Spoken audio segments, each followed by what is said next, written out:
Welcome back. All right, so this is the third video that's going to go on the channel in this series, but I've been recording these videos over the last couple of days, and so we're going to talk about the Calgary Flames now. So for anybody who thought, well, I thought I was going to go in like some form of alphabetical order, not really.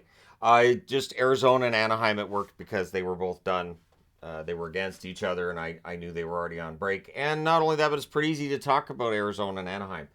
Calgary, it's a little bit more difficult. Calgary, depending on the day, they might look like a contending team that could be a tough out in the first round, and sometimes they look like they're not going to make the playoffs. So really, and the odds right now are at 82.8% chance that they will. The odds have been in their favor all season, even when things are kind of looking rough for them.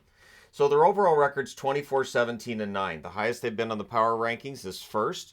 The lowest they've been is 24th. Their current ranking is 19th on the power rankings board. So they've been really all over the place.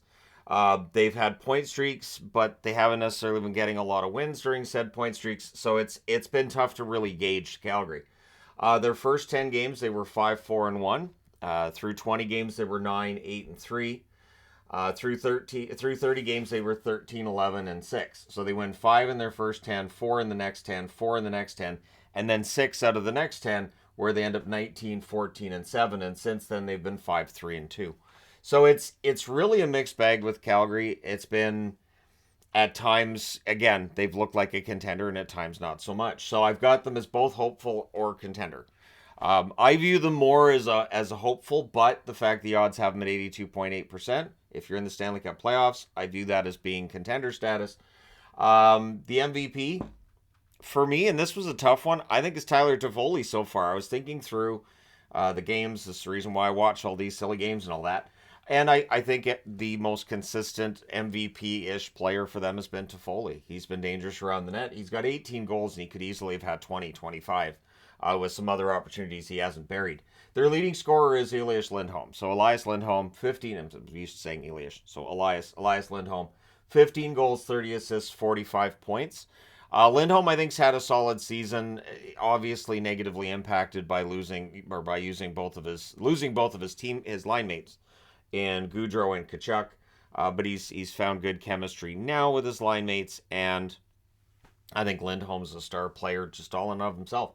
Toffoli, 18 goals, 24 assists, 42 points. Again, I think he's been their most consistent threat.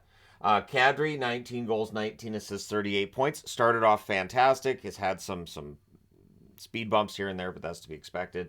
And I think Kadri's fit in pretty well. Huberdeau, it's been better lately for Huberdeau. He has 10 goals, 23 assists, 33 points. I don't think we expected that Huberdeau would score as well in Calgary as he did in Florida, just like we didn't expect Goudreau to score as well in Columbus as he did in Calgary. But for Huberdeau, it's been better lately, and I think that, going forward, he should be around that point per game mark the whole way through. Anderson, 7 goals, 26 assists, 33 points. Rasmus Anderson's been very good on the blue line. They do have a blue line that I think sometimes is underrated. Without Tanev, we'll see how they do. We'll see how long Tanev is out. It's always hard to tell. Tanev is a warrior, though. If he can come back, he will. He will often come back before is necessarily expected. Now, their goaltending tandem is where things get really interesting. You have Markstrom and you have Vladar. For Vladar, he's got this really good streak of games going where he records at least a point. And he's played well.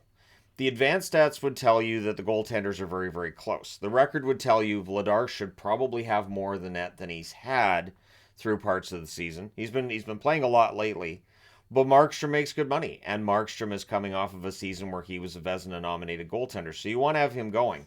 I think if they're going to do anything in the playoffs, I think Markstrom has to be going. Now, I know Markstrom had a rough playoff last year against Edmonton. Edmonton just had a book on him. Every goaltender has a team that kind of feasts on him, and it feels like that's Edmonton and Markstrom's case. But I still think you need to have Markstrom going as the starter going into said playoffs. But they have to get there first. And so as long as they can win more than they're losing, and yes, if they keep racking up points, that helps as well. So if you make sure that your losses are in overtime or shootouts, that definitely does help. They're pending UFAs. It's not a really long list with them. You've got Lucic, who I would be very surprised if he doesn't stick around for one more year, probably on a lower cap hit, much lower cap hit, obviously. Lewis, who's been very good for them in the bottom six role, I wouldn't be surprised if they extend him either. Richie is one of those players that he is sort of an extra forward, fourth line guy. Stone has been very good for them on the blue line. I still don't understand why Stone doesn't get signed earlier in the offseason and why he has to go through tryouts and everything. Because he's very good for Calgary once they sign him and put him in the lineup. So I would hope that with that booming shot and what Stone brings to the lineup, that he gets extended sooner rather than later. But Calgary's not really in a position where these guys are going to get sold. They could be buyers at the deadline. It all depends on how Brad Treliving sees things. Does he see this team as one that could get into the playoffs and do some damage? Does he see this team as needing some kind of a reset? And what do you tell the fans if you decide you're going to do some kind of a reset if you're not going to buy at the deadline? One thing he could do is come out and say, I have faith in this roster as is, so I didn't make any big changes. That's certainly one of a GM's go-tos, right? But it'll be interesting to see, because I think with Calgary, you still have a team that is largely the team that they had last year. That was a very good team as well. Beat Dallas in the first round. But there are enough issues with their record and enough problems they have getting these winning streaks going and avoiding losing streaks after and all that. I'm really, really at a loss at trying to figure out what to expect from Calgary from here. I would love to see them go on some kind of a run in the playoffs. I'd love to see them make it in. It's not like as a Vancouver fan I'm being vindictive and like I don't want them in the playoffs either.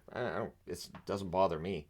I think that just because Vancouver isn't in there doesn't mean I don't want Calgary to be in there. And so yeah, I do think it would be fun to have a Battle of Alberta again. I'm kind of rooting for that on some level. I don't think it happens this year. I mean, we got it last year in the second round, so maybe, but I don't get the feeling it's going to happen this year. But if it does, I'm not going to complain. Definitely not going to complain. Let me know your thoughts in the comment section below as always. Don't forget to hit like and subscribe if you're browsing your way through. You just happened upon this video. And hey, thank you guys so much for watching, for all your support. I will talk to you again soon.